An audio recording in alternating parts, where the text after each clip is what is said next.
responsibilities of ensuring prudent use of public resources.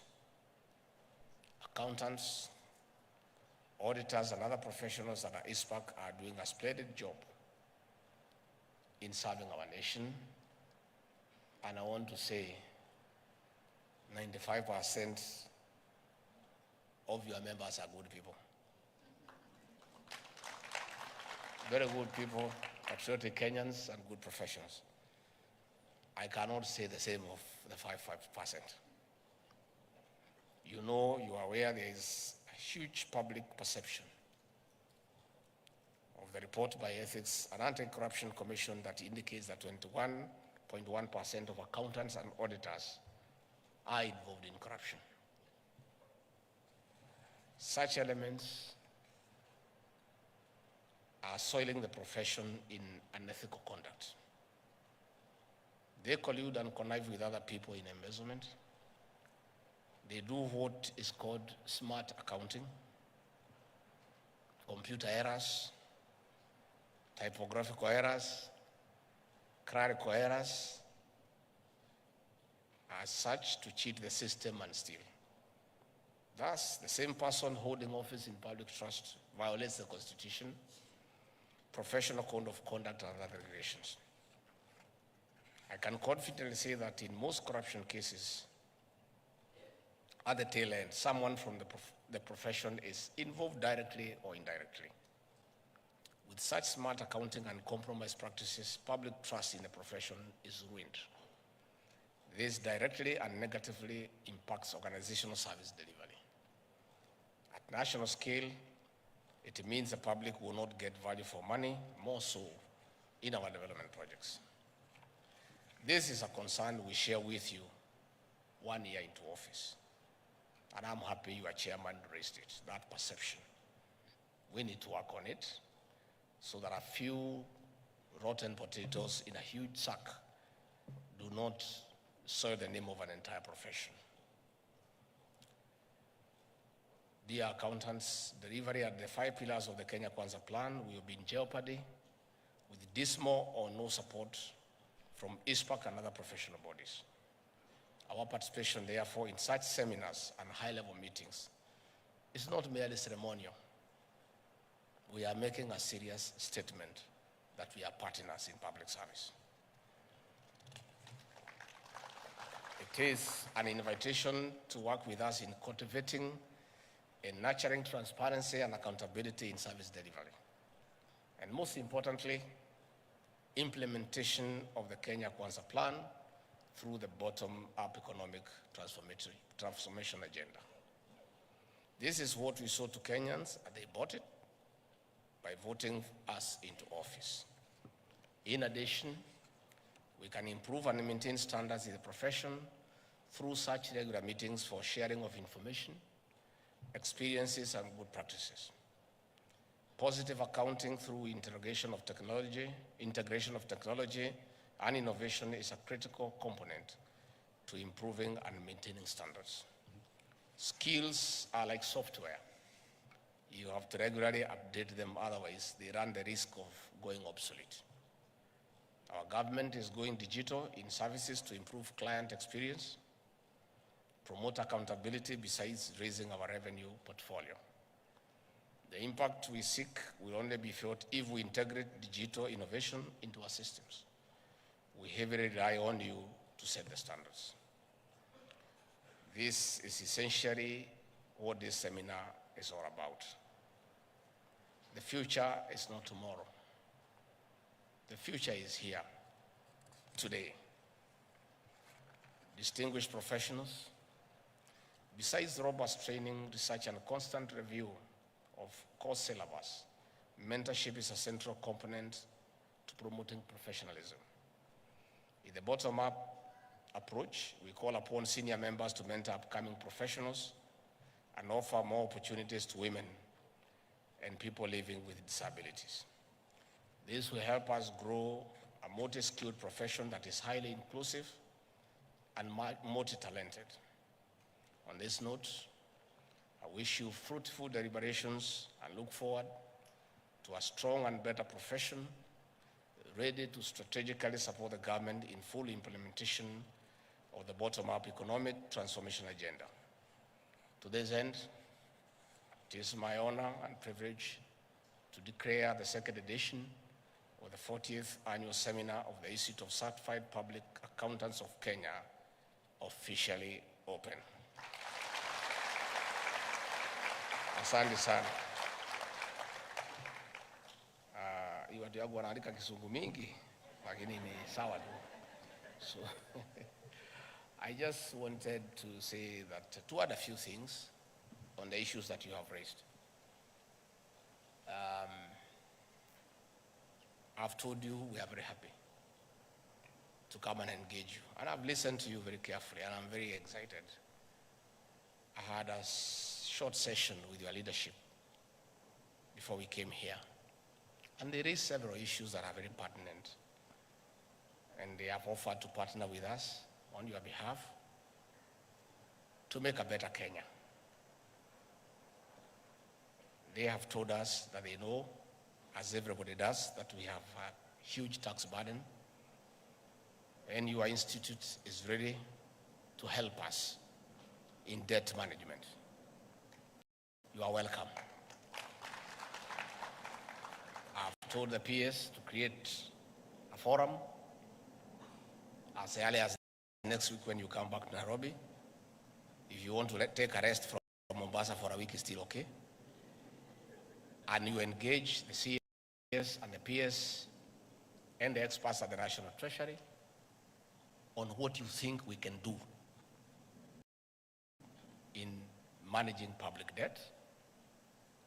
And after you finish with the Treasury, we'll ask you to come and make a presentation before President William Ruto on what you think we can do. Many people are not truthful. Myself, I'm a truthful person. And you know, many people want to skirt around the issues that I have, making us have a challenge as a country. The truth of the matter, and you people know it. Our challenge is nothing else but public debt, which is unmanageable. This debt, we did not make it ourselves. If you remember, on the 13th of September 2022, when I took oath of office as Deputy President, and I was given an opportunity to say something before I invited the President, I told the people of Kenya, on day one, not now, because I'm a truthful person, of the economy we have inherited. And I told the people of Kenya that we found empty coffers. I told the people of Kenya we have found a 9.6 trillion public debt. I told the people of Kenya we have found pending bills of 900 billion. I told the people of Kenya we have found a demoralized public service. I told the people of Kenya we were almost facing an economic shutdown. Today everybody is talking about it. That time people shouted at me, oh, this guy is very cheeky. Why is he talking before foreigners about our challenges? But I needed to tell Kenyans from day one. Had I not told Kenyans today, they would be blaming us. I told Kenyans the kind of economy we inherited. Many people are uncomfortable us talking about it. But the truth must be said. That is the space we are in. And I welcome wholeheartedly that you have volunteered to help us with ideas of what we can do to manage our public debt. And what we agreed under the leadership of President William Ruto is that we found ourselves in a hole. And what you do if you're an intelligent person, when you find yourself in a hole, you first stop digging and figure out how to get out. And that is exactly what we have done. Tightening revenue collection, sealing leakages, making sure that every cent is collected to pay public debt. All those people who are criticizing President William Ruto, they need to be honest. Are they telling the president and the government not to honor the debts that we found? These are debts for the Republic of Kenya. Although they were not committed by the present administration. They were debts committed by the government of the Republic of Kenya then. You as accountants, as business people, you know, in simple bookkeeping, there are assets and liabilities. We inherited the assets. State House, my office, vehicles. Fair enough. What about the liabilities? We inherited them too. Huge public debt, 9.6 trillion, 900 billion pending bills. Eurobond, 2 billion, accruing interest between 12 to almost 16%. Those debts must be paid, and they'll be paid by the people of Kenya, not by William Ruto or Gachagua. It is the people of Kenya. Us being part of Kenya will pay through paying taxes. These people shouting left, right, and center, telling us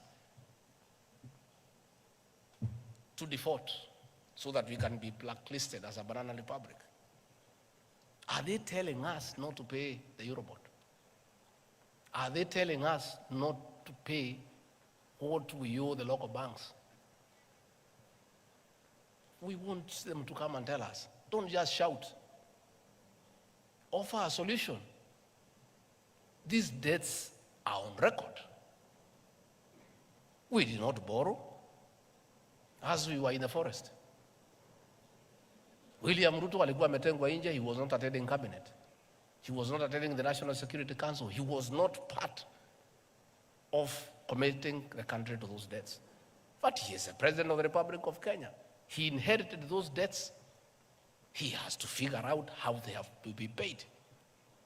And we are inviting you, good people, to help us with ideas of what we do, how we can go about it, how do we avoid them in future.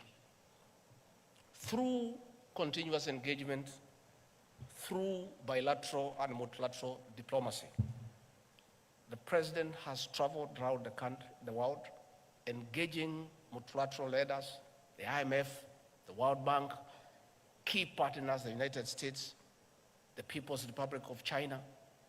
Currently, he has just left Germany for France to see how we partner with the world to get us out of the mess we are in. And it has started to pay. Yesterday, the World Bank made a huge pronouncement of $12 billion in the next 3 years. Concessional loan on very low interest, as opposed to trying to borrow money here from local banks. The IMF, 4 days ago, made a similar announcement of a huge intervention. We have public roads that have all stalled. We need to get the contractors back on site. We have to get this money somehow. We did not create this situation. We found it. And they are uncomfortable when we say that's the situation we found. What do they want us to say? You people know, you manage companies. You know, you look at the state of the books when you take over a company. You take a company that is in the red, you know what to do with it. You take a going concern, you know what to do with it. But as we didn't have a choice, Kenya is ours. We took it the way it was because this is our country.